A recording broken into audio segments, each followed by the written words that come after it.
Welcome to How to Talk to Kids About Anything with Dr. Robyn Silverman, a podcast loaded with practical tips, powerful scripts, personal stories, and simple steps to make even the toughest conversations easier. So get ready to get the information you need to make the impact you want from someone you trust, your friend, parenting expert, Dr. Robyn Silverman. Hello and welcome to How to Talk to Kids About Anything, where we give you the tips, scripts, stories, and steps to make even the toughest conversations easier. I'm so honored to be your host, Dr. Robyn Silverman, child and teen development specialist, author, and speaker, and most importantly, parent of two great kids who give me the opportunity to love, learn, and grow every single day, whether I want to or not. Believe me, I get it. It's not always easy, but we're in this together, and we have some great people helping us along the way. Many parenting books offer countless tips for dealing with kids when they misbehave in the eyes of their parents, refusing to go to bed, rejecting the vegetables they've been told to eat, talking back, yelling in a restaurant, badgering their sibling, or resisting doing the tasks it takes to get to school on time.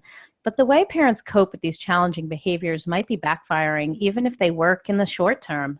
My next guest asked many thought-provoking questions in his book, Unconditional Parenting, but two seem to be at the forefront. First, what are your long-term objectives for your children? And second, given those long-term goals, which are likely for your child to be some version of a kind, independent, confident, competent, happy, and fulfilled person, are the ways in which you are parenting lending themselves to creating that type of person in the long run or not?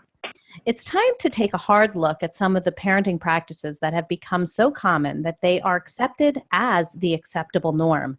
Timeouts, positive reinforcement, consequences, withdrawal of attention, punishment, and start taking a hard look at unconditional parenting, a parenting philosophy and practice in which parental love and attention is not in a push-pull relationship with how our children behave. On top of that, unconditional parenting puts to rest the notion that children are trying to make trouble and instead assumes the best of our children and looks at each child as a whole person, not a compilation of good and bad behaviors. Mr. Alfie Kohn is the author of 14 books on education, parenting, and human behavior, including Punished by Rewards, The School Our Children Deserve, Unconditional Parenting, The Homework Myth, and The Myth of the Spoiled Child. He has appeared twice on Oprah, as well as on The Today Show and many other TV and radio programs. His articles include 5 Reasons to Stop Saying Good Job, How Not to Teach Values, and atrocious advice from Super Nanny. Kohn works with educators and parents across the country and speaks regularly at national conferences. He lives actually in the Boston area and virtually at www.alfiekohn.org. I'm so excited to have you on the show. So welcome, Mr. Alfie Kohn, to How to Talk to Kids About Anything. Well, thanks for having me. Well, we're thrilled to have you. I read your book. I was so excited about reading Unconditional Parenting. But before we get into the bulk of the interview, for those who haven't yet gotten their hands on your books, what gets you up in the morning and what inspired you to focus on unconditional parenting rather than on correcting unwanted behaviors as many other parenting books do? Well, your comprehensive summary of the book was in part an answer to that question. I'm interested in our long-term goals for kids, how we'd like them to turn out, what kind of people we'd like them to be, and I find a remarkable degree of consensus when I've asked many, many audiences, what are you looking for? And they come up with the same kinds of answers. So basically what I do for a living is I say to people, sometimes parents, sometimes teachers, you say you want this, so why are you doing that? What gets me up in the morning is whenever I find another area where good research and theory point in one direction and what we're actually doing is pointing in another direction. And if there's evidence to invite people to rethink what they're doing, not because I don't like it or you don't like it, but because it's actually inconsistent with our own long-term objectives, then that creates a dissonance, a discontinuity that will allow people to, I hope, go apart and say, well, yeah, I want my kids to be caring and compassionate people, and you've just offered me evidence that shows that when I praise them for helping, it makes them more selfish. Or, I want my kid to be an independent thinker, and yet I now realize that most of what I've been doing has been training my kids to be mindlessly obedient. Something has to give, either what I'm doing or what I want. What a really good way of putting that. It's so concrete. And you do a really good job in your book describing the differences between conditional and unconditional parenting. But for those who haven't read the book, if you could give us an example of each one of those things, like let's say a child who maybe won't eat her vegetables at dinner or fights with his parents about getting into the bath or the shower, like what would be the difference between conditional and unconditional parenting in a specific example?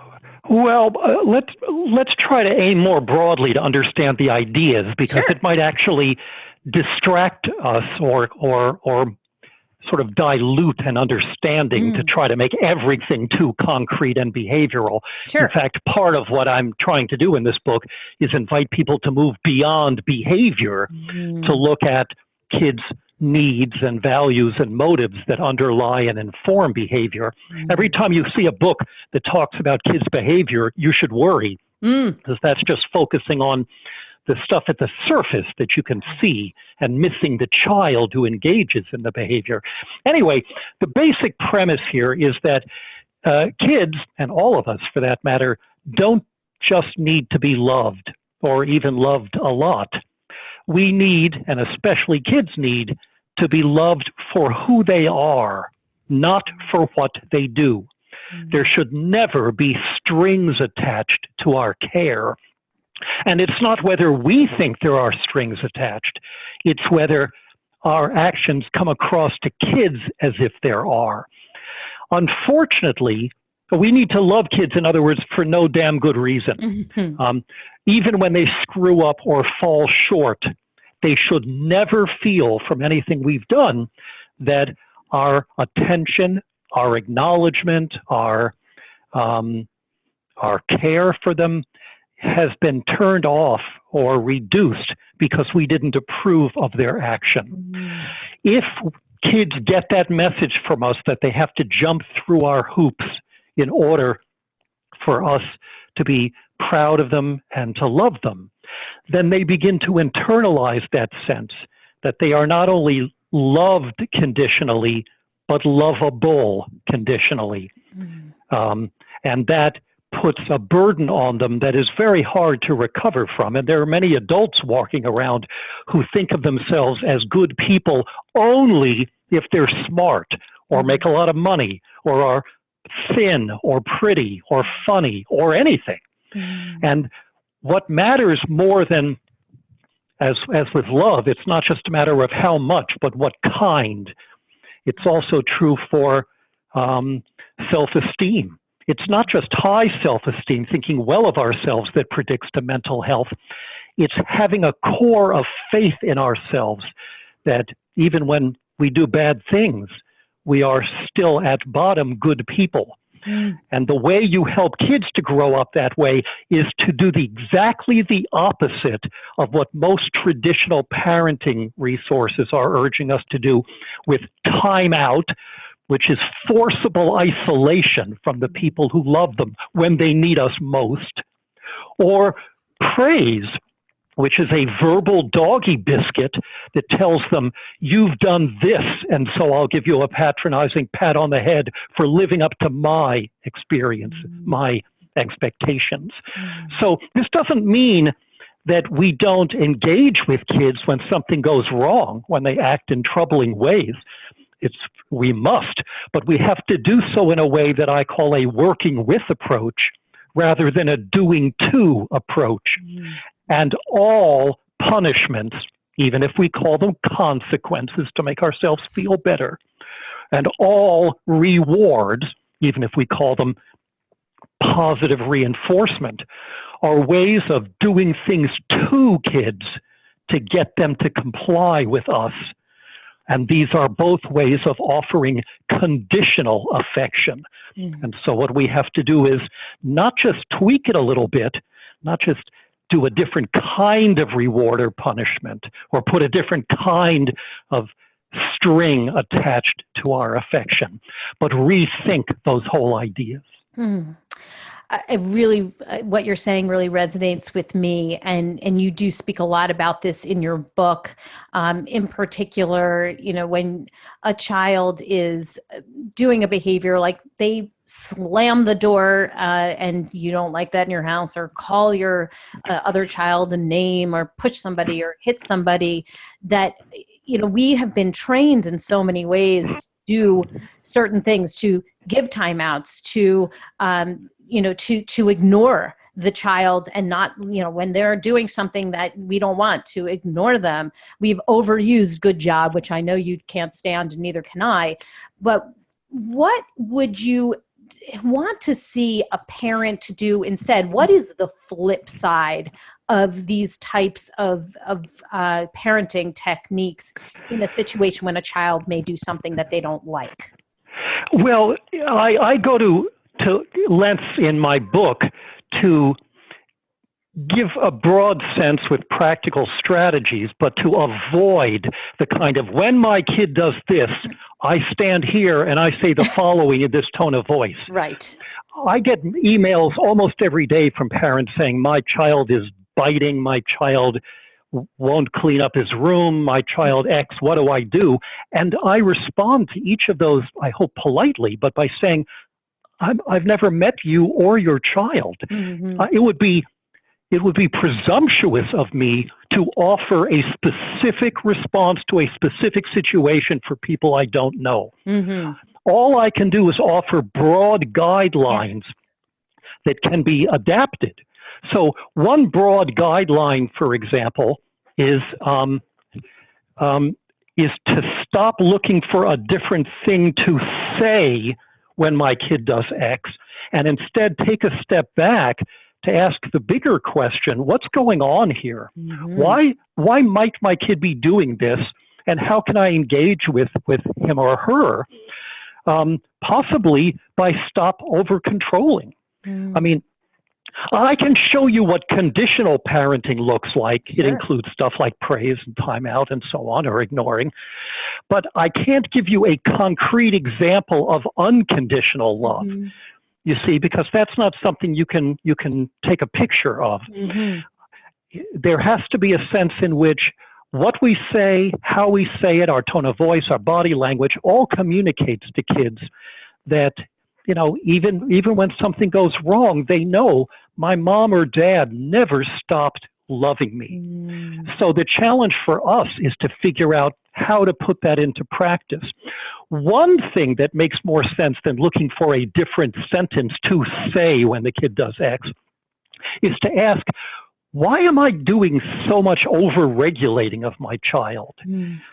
Kids learn to make good decisions by making decisions, not by following directions.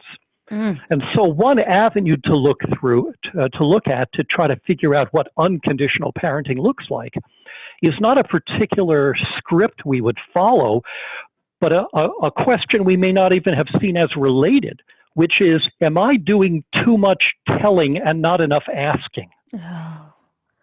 Right. And so that's a whole chapter in the book, is just how do we give kids more say about their lives in a way that's more developmentally appropriate. Kids do not feel valued by us and important because we say, good job, I really like the way this again is this is manipulation. Mm-hmm. This is as controlling as punishment is. It's just, control through seduction, as one researcher put it. Mm. What leads kids to feel valued and important and to feel a sense of autonomy and competence is not our approval for meeting our standards. It's the opportunity for them to actually make choices and have some sense of control over the thing that happens to them. Mm. So that's one direction to move in. And of course, there's much more. Mm-hmm, mm-hmm. It's interesting. One of the things that you talk about in your book are natural consequences. And that's like an area where a lot of people would think, well, that's a healthy thing to do for children. They forgot their homework on the counter and they get a 0, and that may make them, remember their homework, or they leave their bike outside in the rain, it rusts or gets stolen. But you have a very different opinion about this idea of natural consequences. So what do you feel about natural consequences, and what kind of message do you want to send to parents instead? Yeah, I also have a different opinion about homework, which I never use as an example of something that ought to be done. In fact, I wrote a whole book on this called The Homework Myth, which demonstrates that making kids work a second shift of academics when they get home from a full day in school is problematic, and research finds no benefit to it. Exactly. True.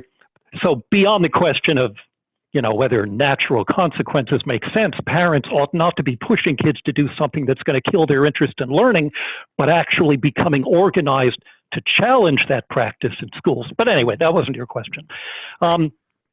Consequences in general tends to be just a euphemism for punishment, which is where we deliberately make kids unhappy in the hope that will change them for the better in the future.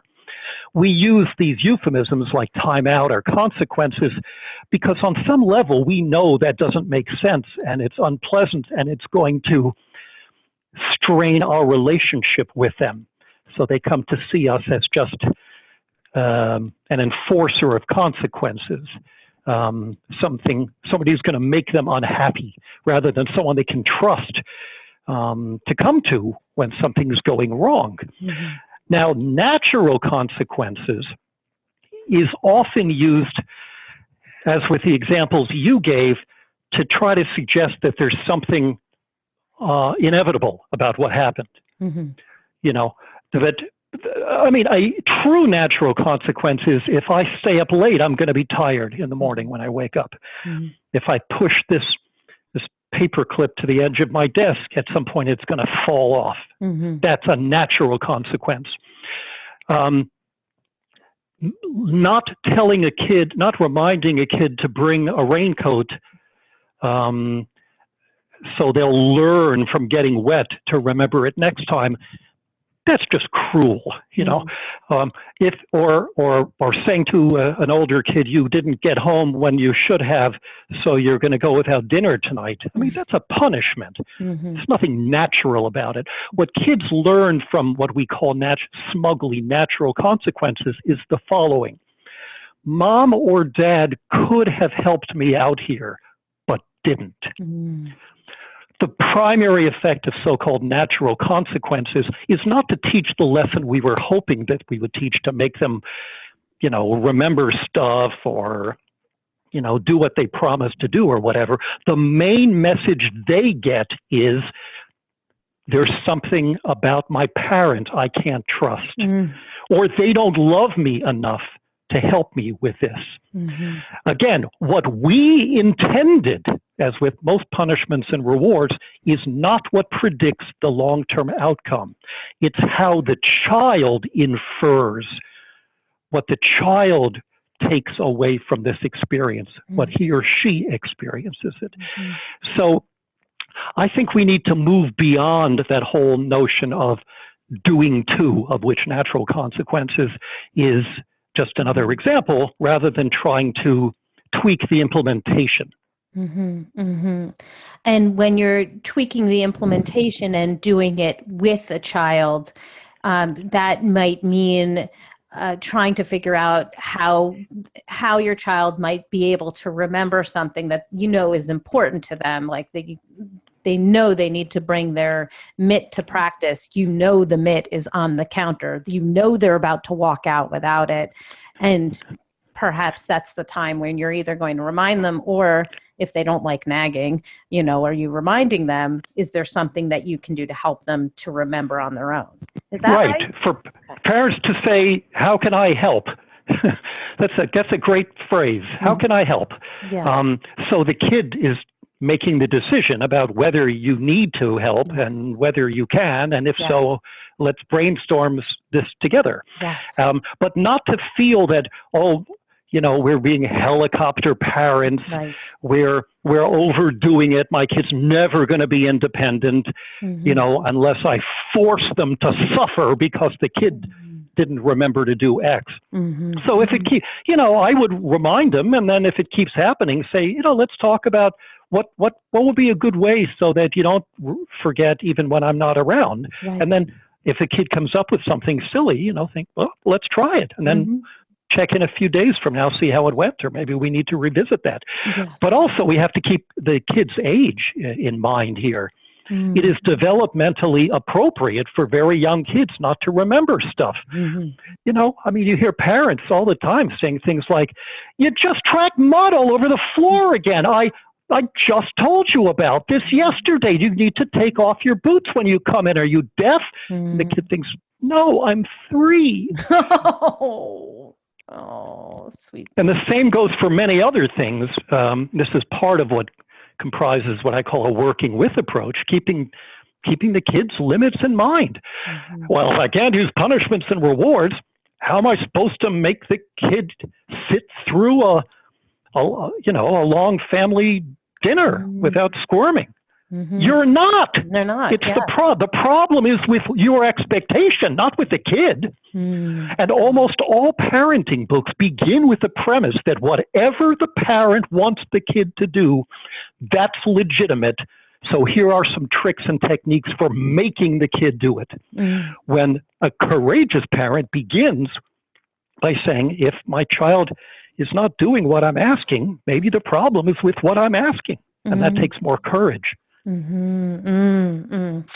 Yes, I agree with that. And I've, just the other day, my daughter, when she comes in from school, there's a lot that's often going on. And I asked her if she had something specific to do for something she was doing. And she said, oh yeah, I do. I have to go do that now. And I said to her, do you want me to ask you that kind of thing when, after you have your snack, or would you prefer that I don't do that, because I don't want to be seen as nagging you. And she said, no, actually, I really appreciate it that you asked me that. So it felt good to have that give and take, because then there's an agreement. And then I feel like it moves to more like a system that she's part of rather than something that I'm doing to her. She's Yeah. So by checking in with her, is this helpful to you? That's just a sign of respect, rather than assuming I'm going to do it whether you want to or not, or assuming it is helpful. Right. So multiply that by 1,000, checking in with kids. Yes, that's a good one. Yeah. Okay. I know you talk a lot about success and failure. You recognize that one of the bigger problems parents seem to be getting into is this idea that when their children succeed, that the parent then feels successful. How the parent can feel conditional in that way, because then they wind up like expressing joy and happiness and approval when the child is succeeding on the sports field or in school or socially or otherwise. But you say, of course, this is detrimental. So what do you want to see instead of that? What is the detriment? Well, you began by asking about a possible motive for a practice that is, I believe, counterproductive irrespective of its motive. So let's start with the second. The practice is conditional affection and excitement and approval, not based on kids being well behaved or compliant, but being impressive. And that's just as bad. The problems I was ticking off before about conditional love and approval, those are problems regardless of what conditions the kids has to fulfill. If kids doing well in school occasions our praise, or even worse, tangible rewards, let's take you out for a special dinner because you get a good report card, that's an excellent way to destroy children's interest in learning in its own sake. Grades are bad enough, which is why the best schools don't give them. Giving approval or rewards for a good grade, that's a reward for a reward. You can almost watch kids' curiosity evaporating before your eyes when you do that, even if you did it with the best of intentions, because the more you reward kids for doing something, the more they tend to lose interest in whatever they had to do to get the reward. If you want to destroy a child's interest in reading for life, give them a prize for reading a book. Because the kid figures, wow, if they have to bribe me to do this, it must be something I wouldn't want to do. Plus, it's so damn manipulative that they don't like being controlled in that way, and they tend to lose interest in whatever was involved there. So that I wrote another whole book about how rewards undermine interest, adults and children, work, family, and school. But rewards for doing well don't just have a negative effect on excitement and ultimately excellence at whatever they were rewarded for doing. They are also an example of conditional affection that has all those detrimental effects. Now, you began the question by talking about one possible reason that some parents do that. And that reason is worth looking into, though possibly not now. But and that has to do with the extent to which many parents' sense of self-esteem and well-being, their sense of themselves is based on the vicarious pleasure of their children's success. Social psychologists have a term, BIRG, B-I-R-G, which stands for basking in reflected glory. And that is a true worrisome sign. Of course, we love our children and we're proud of them, but the kind of parent who rushes to boast about his or her kid, my kid was reading at age 4. My kid got into Stanford early acceptance. My kid's on the all-state tennis team. My kid's in the gifted program. You begin to sense that there's something aggressive about this, where the parent is involved a little too much in this, and that probably the child feels constrained or even suffocated by the parent's expectations. The question, it's not a matter of over-parenting, it's a matter of the extent to which the parent is so invested in the child's success that the child knows that it would be calamitous to fail because the parent needs to do this. When you need the kid to need you, that's when it becomes problematic.